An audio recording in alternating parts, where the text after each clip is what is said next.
Good evening. I'm Satish Kumar Jha, and today's discussion we are going to have on political thought of Swami Vivekananda. In fact, Vivekananda is one such thinker of modern India who has been interpreted in multiple ways over the years because of the range of issues which he covered through his political engagement, philosophical engagement in course of his journey, both social, philosophical and political. Of course, it is to be remembered that Vivekananda is often referred as a philosopher and less of a political activist, and he also tried to keep himself away from the political activism, but nonetheless entire discourse of Indian nationalism remains incomplete without a reference to Vivekananda and his political thought.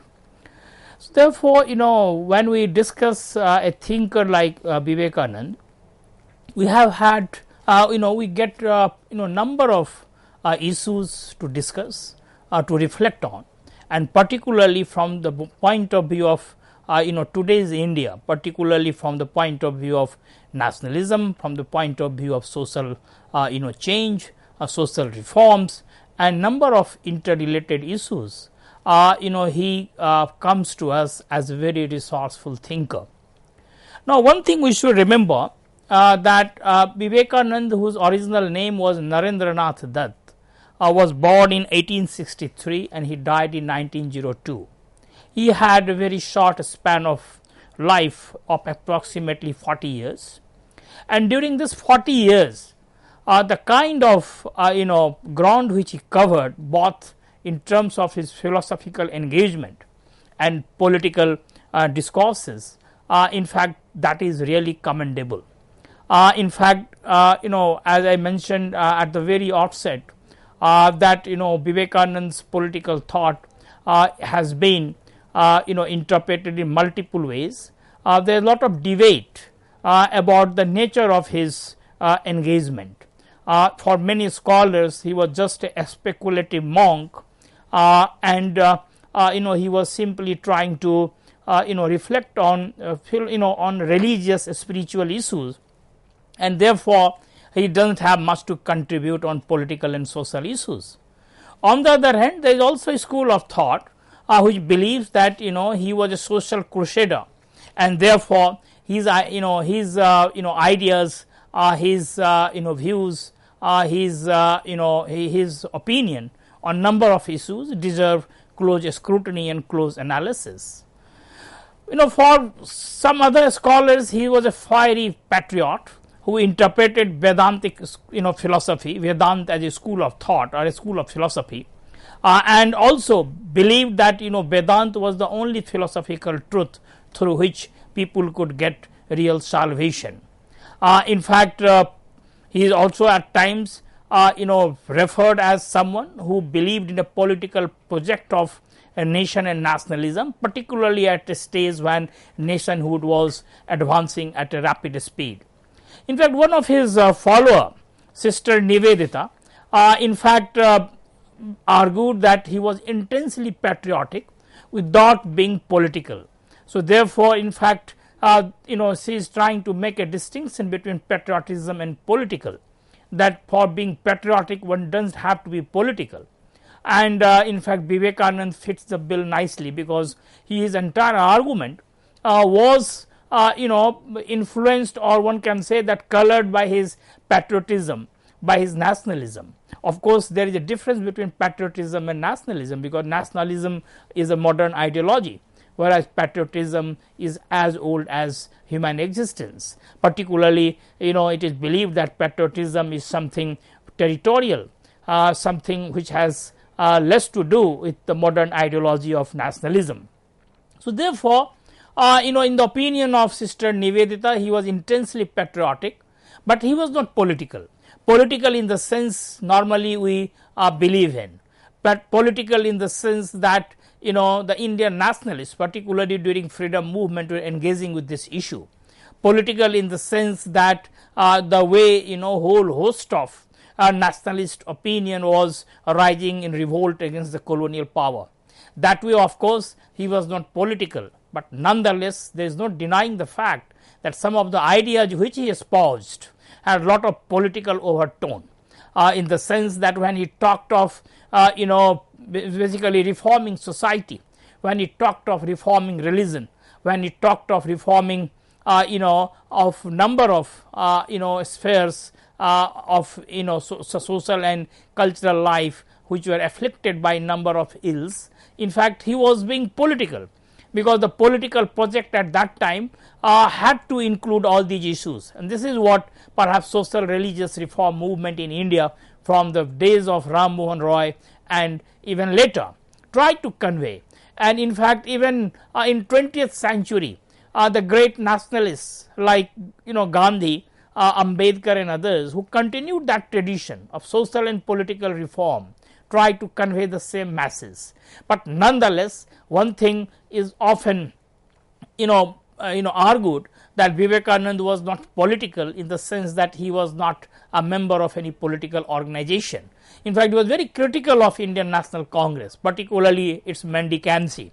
I will get the opportunity to discuss more about this. So therefore, these are some of the issues which comes into the debate, particularly when we discuss Vivekananda and his social and political thought.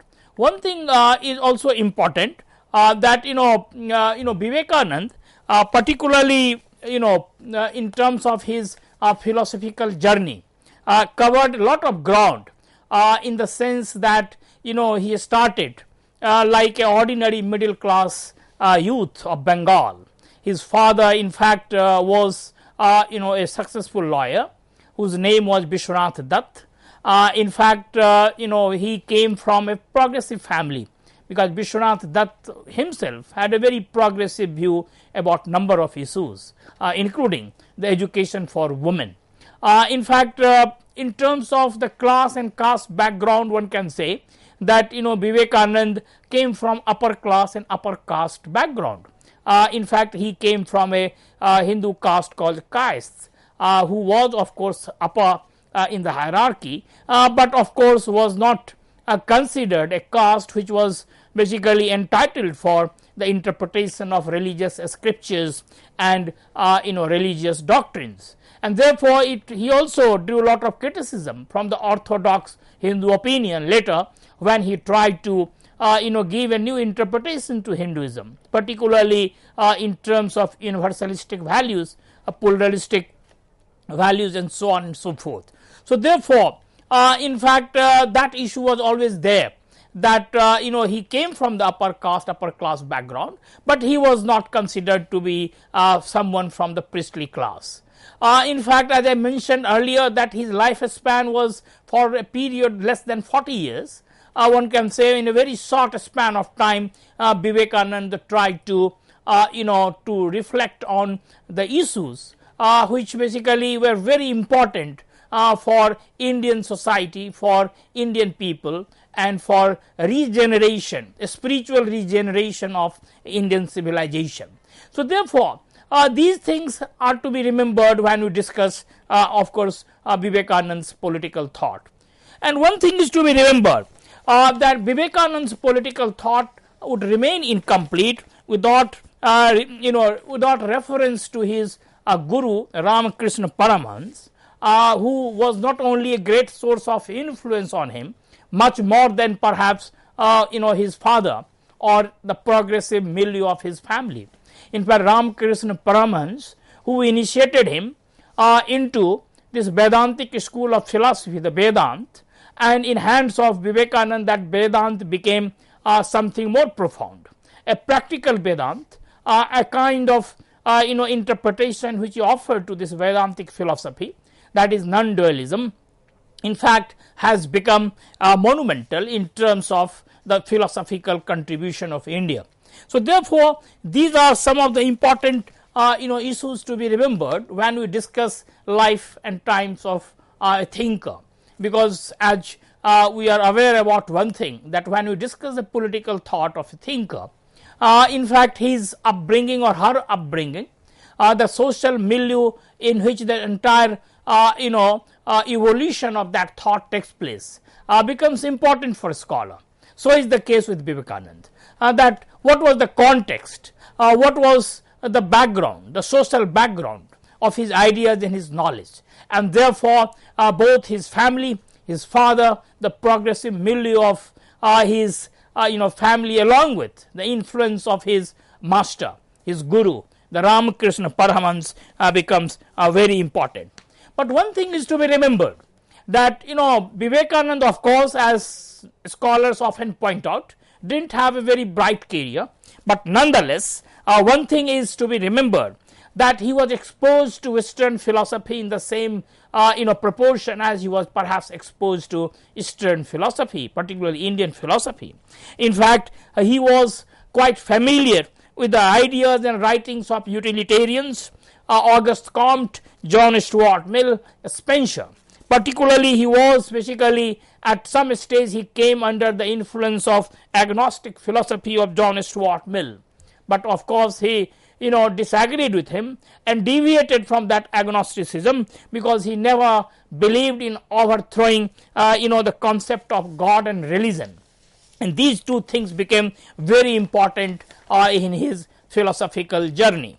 Now, it is in this context that we have to see particularly the influence of Ramakrishna Paramhans, his master, his guru, in whose honor or in order to carry forward his legacy and tradition, he established a Ramakrishna mission or a mutt, particularly in Balur in Calcutta, which was not far off from Dakshineshwar Kali temple, which was basically the place where Ramakrishna often could be seen, or he was associated with that temple as a high priest. So therefore, Ramakrishna's influence, both in terms of initiating Vivekananda into this Vedanta school of philosophy, as well as the kind of ascetic orientation which Vivekananda developed, could be attributed to the influence of Ramakrishna Paramhans, whose time period, of course, was in fact in the 19th century, and Ramakrishna became a very important personality in 19th century, particularly in context of colonial exploitation, in terms of the miseries and degradation of the middle class in Bengal, the kind of degradation and the indignities which the middle class started suffering in hands of colonial state. Ramakrishna and his particularly discourses attracted a lot of lower middle class and the middle class people to his sermons and to his discourses. And it was in this context that Ramakrishna was a very important name in Bengal at that time, when Vivekananda joined his ashram. In fact, it was Ramakrishna who initiated Vivekananda in the mysticism of Advaita Vedanta. In fact, this Advaita Vedanta in the hands of particularly Swami Vivekananda, but also to some extent Ramakrishna, was part philosophy, but also a mystical point of view that took all differentiation in this world, including human and non-human, to be relatively real. In fact, this differentiation was perhaps at the heart of this entire discourse of Vedanta, which is also at times referred as a non-dualist school in philosophy, non-dualism, because it is believed that all creatures, both the creatures and the creator, are basically the one. It believes in the doctrine of oneness.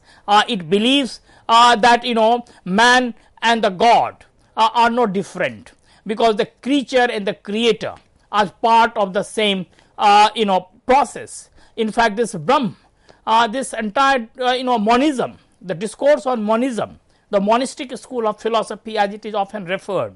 In fact, of course, India had a long tradition of this Vedanta school of philosophy, or Advaitvad as it is called, Advait, non-dualism, starting with the Shankar, the late early medieval philosopher, and then subsequently to some extent even Ram Mohan Roy also tried to propagate the same philosophy. But in hands of Vivekananda and his guru Ramakrishna, this the Vedant, Advaita Vedanta became a very powerful tool to basically regenerate both spiritually, socially and philosophically the decaying Indian society, Indian culture, Indian tradition. So therefore, this entire Advaita Vedanta believed that all differentiation in the world to be the only relatively real.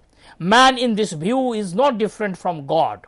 In fact, whatever difference appears to the beholder is largely on account of the delusion that does not allow to gauge the that supreme truth.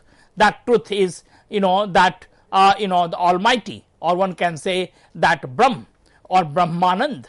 So therefore, in fact, this Brahmanand, the idea of Brahmanand, which includes three different type of guna, and this three guna, the equal and very harmonious balance of the guna, in fact this school believes that also is there in this entire Brahmanand. Of course, human beings also, men and women also have those gunas, but the thing is that this kind of harmony among the three gunas in fact are not to be seen in human beings in the same proportion as perhaps the Brahmanand, that Almighty, or one can say the supreme reality, or one can say that Brahm. And therefore, the human beings, when attains that harmony among the guna, then perhaps one can get the moksha.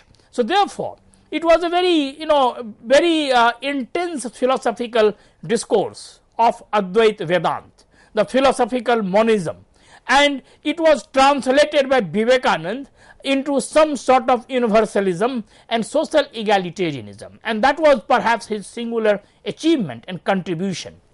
In fact, this universalism and social egalitarianism, in fact to some extent one can say the kind of pluralism which was basically brought into this discourse, was the greatest contribution which he made, particularly at a time when the sectarian politics was raising its head in India, particularly in colonial context. Society was getting fragmented. Religion, particularly Hinduism, was afflicted with a lot of evil practices. Society was in grips of many superstition, ignorance, and so on and so forth. It was in this context that he tried to reinterpret Hinduism with the help of this Vedantic philosophy, Advaita Vedanta, and took this in direction of universalism and social egalitarianism by attacking both the caste practices like untouchability, the degradation of Sudras, the degradation and indignities which the women suffered here, and therefore in fact this was something a singular achievement of Vivekananda.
In fact, this entire thing, what I believe was Vivekananda's contribution was this creative interpretation of this Vedantic school of philosophy, particularly Advaita Vedanta, particularly in direction of universalism and social egalitarianism.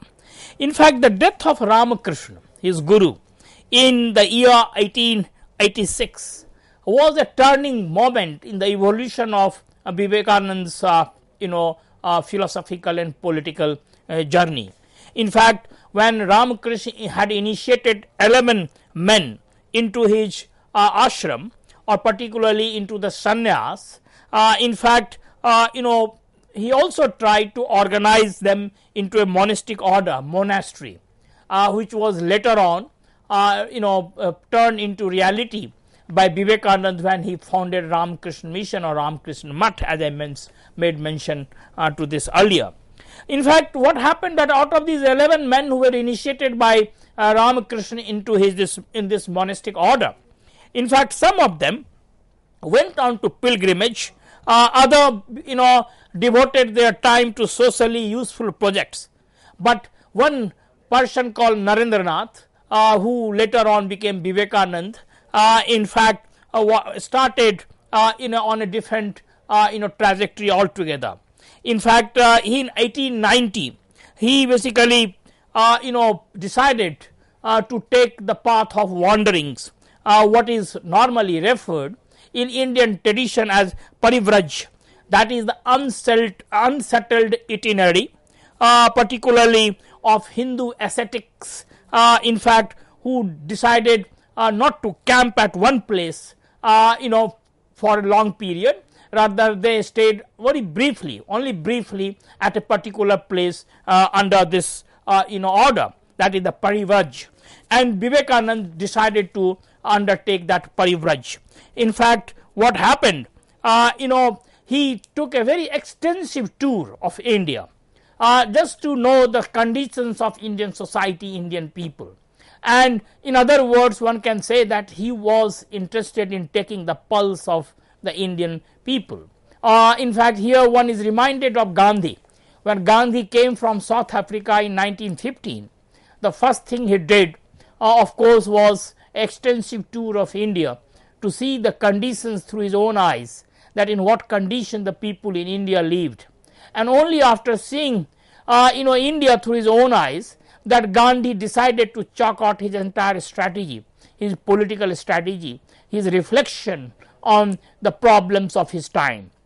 So therefore, before Gandhi, in fact, when we hear about this parivraj of Vivekananda, one is reminded of a similar action on the part of this thinker, this philosopher, who did it.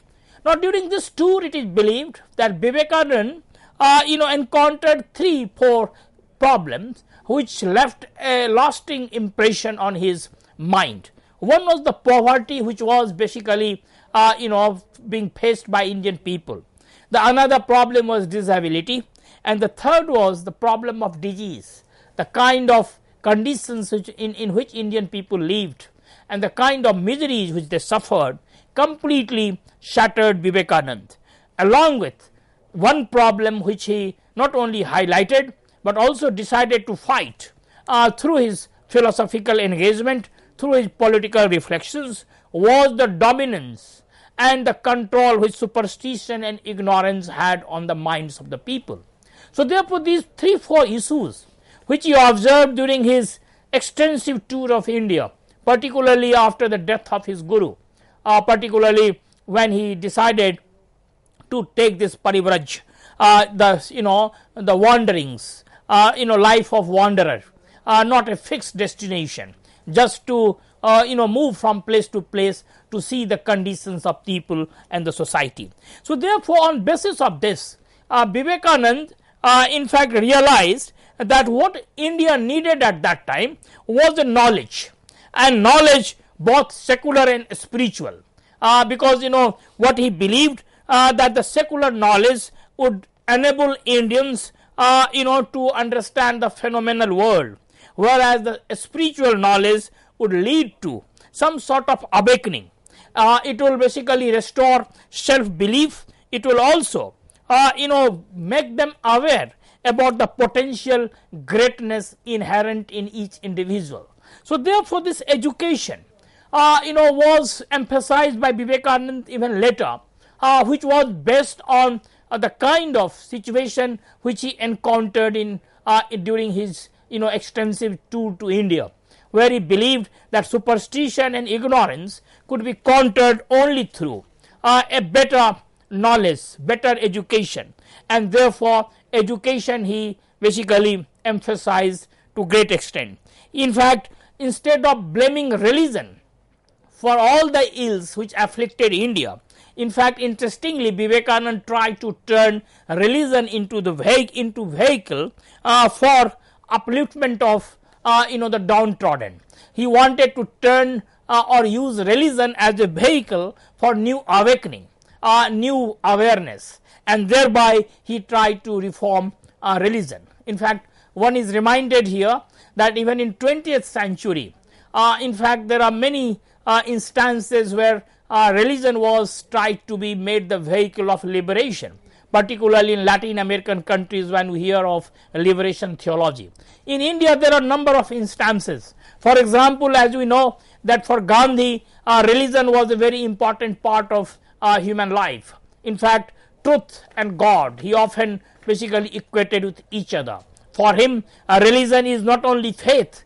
For Gandhi, religion was also ethics. Religion was also code of conduct. Religion was also philosophy. So therefore, he didn't want to detach human beings from religion and religious orientation. So in fact, there are many instances. Even Ambedkar, who was a great critique of in the Indian social order, particularly in terms of the inequality and the indignity which were basically heaped on a large number of people, but later on converted to Buddhism. Of course, Buddhism he considered a rational philosophy, rational religion which was based on rationalism, and thereby believed that a religion provides a very important link to human emancipation and human liberation. So what basically I am trying to argue here, that during that period there are many instances when religion was made important vehicle of liberation and emancipation, and Vivekananda's example is another important reference here, because he understood the limitations, he understood the hollowness of Indian society.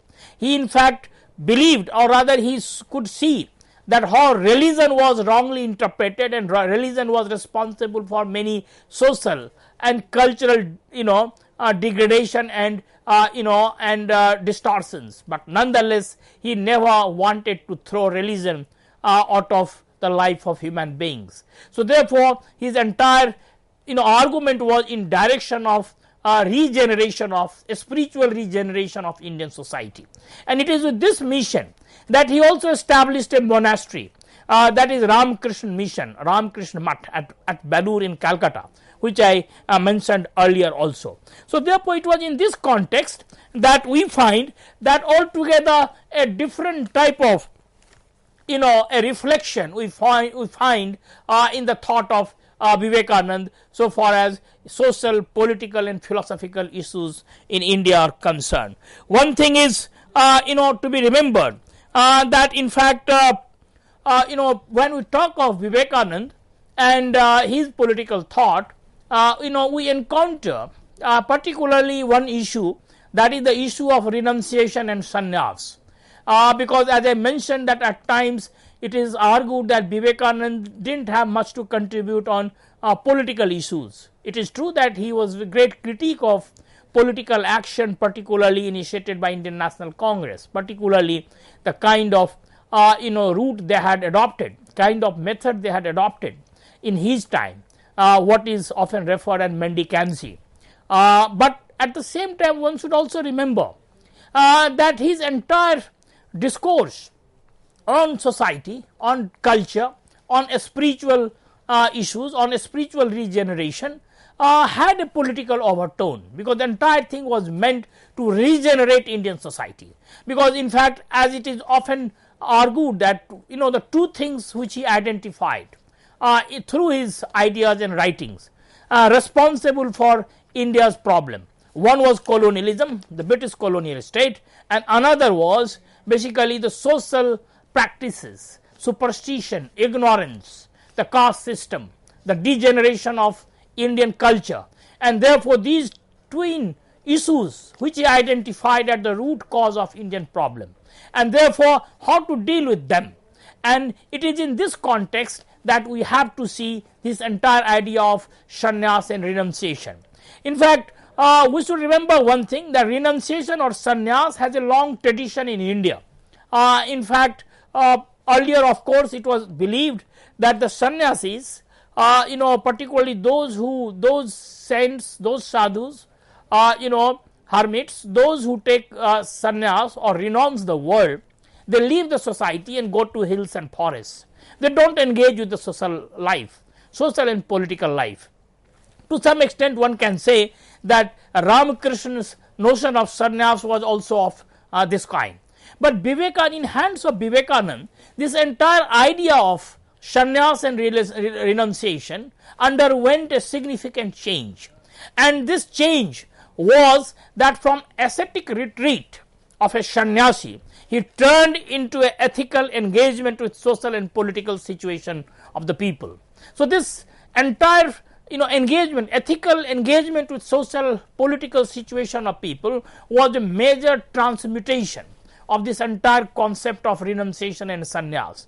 Lot of people believed that this entire mutations started with Ram Mohan Roy, and of course later of course we can also see in the hands of Gandhi. In between stands Vivekananda, because Ram Mohan Roy for the first time started arguing that the real liberation or the salvation or the purpose of spiritualism and religion is in terms of engaging with the social challenges and political challenges, when he started the Brahmo Samaj and other things.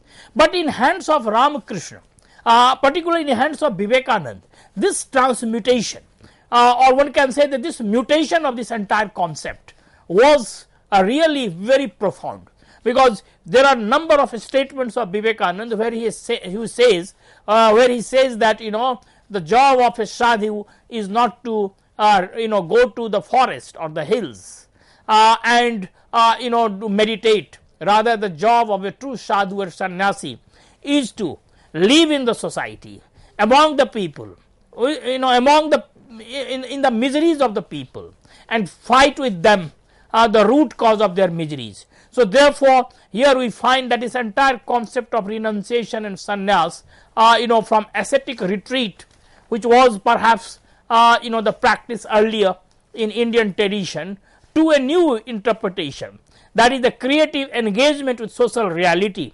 was something very novel in the hands of Vivekananda. So therefore, the sannyas and renunciation, one can say, is important here. Now coming to this Parliament of Religion, 11 September 1893. Now this Parliament of Religion, which he participated in United States of America, Chicago, completely transformed the stature of Vivekananda, not only in India but world over, when he became a great celebrity, particularly after that Chicago address, because in this address what he tried was to present the universalistic face of Hinduism to the larger world, and thereby also tried to convey masses to the believers and the followers of this religion, that Hinduism stood for brotherhood, Hinduism stood for universalism, pluralism, and sectarianism did not have any place in this religion. So therefore, this entire Vedantic Advaitavad, the non-dualism which I mentioned earlier, was basically the basis on which he interpreted religion. In fact, one thing is also to be remembered, that Vivekananda was one thinker who always believed that that the East and West have to take from each other, because materialism of the West is perhaps becoming too excessive, and therefore it has to borrow the spiritualism from the East, and similarly the spiritualism of the East has to harmonize itself with some of the values and the achievements of the West, particularly on material side. And it is in this context that Vivekananda often referred to Japan, the case of Japan, because how creatively the Japan harmonized the two things, the modernity of the West and the indigenous culture and the values of tradition of the people and the society, and by this creatively harmonizing the two things, the materialist modernity of the West and the traditional cultural values of the Japanese society. In fact, Japan heralded a new era, the modern era. Now, of course, he made a distinction between Japan and India on account of the fact that India was under an alien rule, the Britishers, and therefore it didn't allow the luxury to such harmony, because harmonizing the two things, the modern values and the traditional values, because of the colonial exploitation, because the colonization of mind. What happened that Indian people always looked with suspicion and skepticism toward the Western values, toward the Western dominance, where it was being seen as an attempt to impose particular set of values, both religious, social and cultural, on a society which they were ruling over. So, therefore, it was a different type of situation in India in the in the opinion of Vivekananda, because the alien was ruling over here.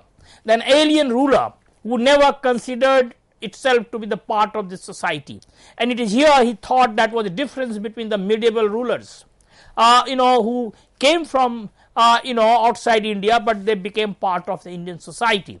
But this British rule never replicated such instances in history.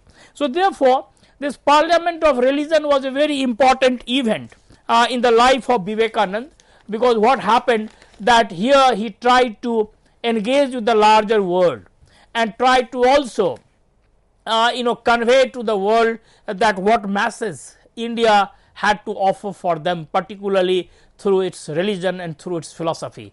That is the message of brotherhood and universalism. Of course, now coming to the issue of the reflections on the contemporary India, or reflections on the India of his time, particularly from the point of view of social and political problems. In fact, as I mentioned earlier, that he believed that the two issues were interrelated, the colonial exploitation and the degeneration of society, and both had to be fought head on, because colonial exploitation was order of the day and degeneration of society was in a problem which was basically of its own making, and therefore one has to address both issues simultaneously. And it is here that he started attacking the caste system, he attacking various evil practices in the society, and it is here that he also started critiquing this entire social reform movement in India, particularly reform movement like widow remarriage, sati system and other things, because he believed that these social reform movements or the issues which they highlighted were largely colored by upper class background of its leaders and the protagonists, because they only picked up issues which pertain to the upper class and the upper caste of the society, and therefore these movements didn't address the main concerns of the people, of the masses, because for him unless the awakening of masses takes place, in fact no nationhood can be created, no nationalist politics can take root.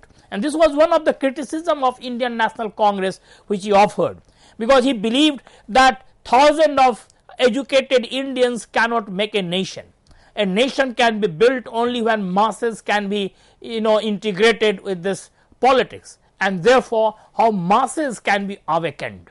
And it is in this context that he started critiquing the social reform movement in India, which was of course mostly upper class oriented, be it the sati system, widow remarriage and many other issues. And he started taking up those issues which were ignored earlier by this social reform movement. In fact, it is here that we also see that how he developed a mistrust for the rich and also started empathizing with the poor, particularly those who were totally disprivileged, dispossessed and suffering at the bottom of the society.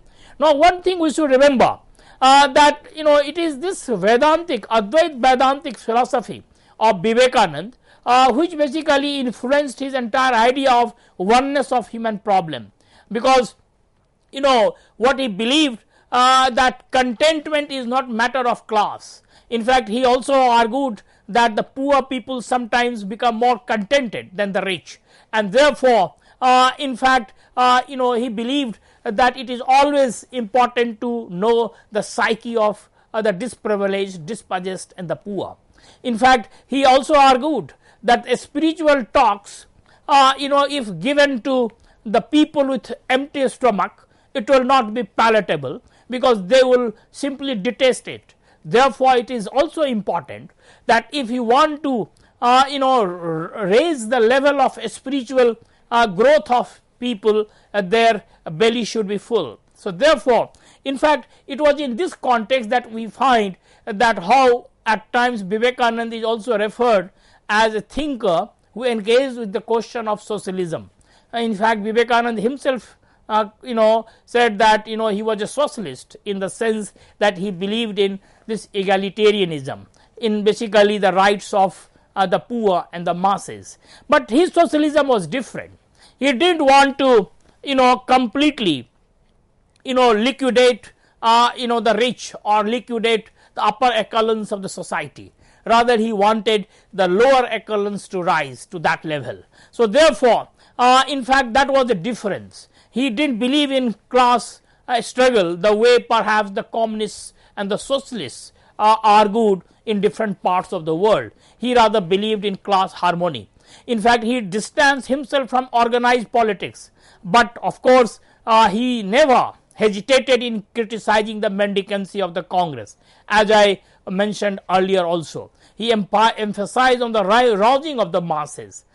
In fact, the Japan-India comparison, I have already mentioned that how he made reference to Japan and India in order to basically flag this point, that harmonizing modern values of the West, through which they have achieved number of things in civilization, the growth, the growth, civilizational growth, as well as the material growth, as well as the spiritual dimensions of Indian society and the Eastern society. Unless that harmony is created, in fact, you cannot say that human beings will be raising its spiritual growth. So therefore, in fact, the ideas and the thought of Vivekananda are so intricate, so complex, so comprehensive, that it becomes difficult to basically put under one rubric, whether he was a nationalist, whether he was a social reformer, whether he was a system builder, whether he was a sadhu, whether he was a sannyasi, because his ideas were not articulated or not presented in form of a professional trained political philosopher, but nonetheless it covered whole range of issues. For example, his thought on nation, when he said that social inequality and nation building in fact cannot go together. Unless you address the question of social inequality, this bonding, the national bonding, the nationhood cannot be created. In fact, he also argued that the social problems are always the biggest hurdle of nation building, and it is in this context that what later V.R. Ambedkar also talked in 20th century, when he talked about Indian nation, Indian democracy and in emancipation of the people. So therefore, in fact, there are many issues on which we find that in 20th century number of social reformers, political activists, those who believed in emancipation, in fact took this discourse forward in a different way, not perhaps in the same language as Vivekananda perhaps articulated, the language of renunciation or in the language of Advaita Vedanta. In fact, on education, his reflections were very insightful. He believed that education was the important tool for regeneration. In fact, critique of social reform, I have already said that he believed that it was basically loaded in favor of the upper classes of India. In fact, education, on issue of education, he made a very apt comparison between India and United States of America, because we must remember one thing, that the Chicago address which he delivered in this Parliament of Religion, was not the only trip which he made to USA. In fact, even in 1899, he took another journey to Europe and United States of America, and later on he started making a comparison that why is it that the great people in United States, when they die immediately, a replacement happens, but in India it does not happen so soon, simply because we have deprived large number of people from the right to be educated. We are not allowing them to get exposed to new ideas. We are not allowing the masses to partake in this entire process, and therefore, in fact, he believed that education is a very important tool for reform, for regeneration, for the growth. In fact, on law and reform, because at that time, this time, is also remembered as a period when many legislations were made for social reform. He had reservation on law as a medium for reform, because he believed that ultimately who is making law, and since the lawmakers were not Indians, the law making process was not in the hands of the Indians, this entire reform had limited value for a society like India. Now, but on basis of these things, we can also say that Vivekananda is not immune from criticisms. There are a lot of criticisms which are leveled against him.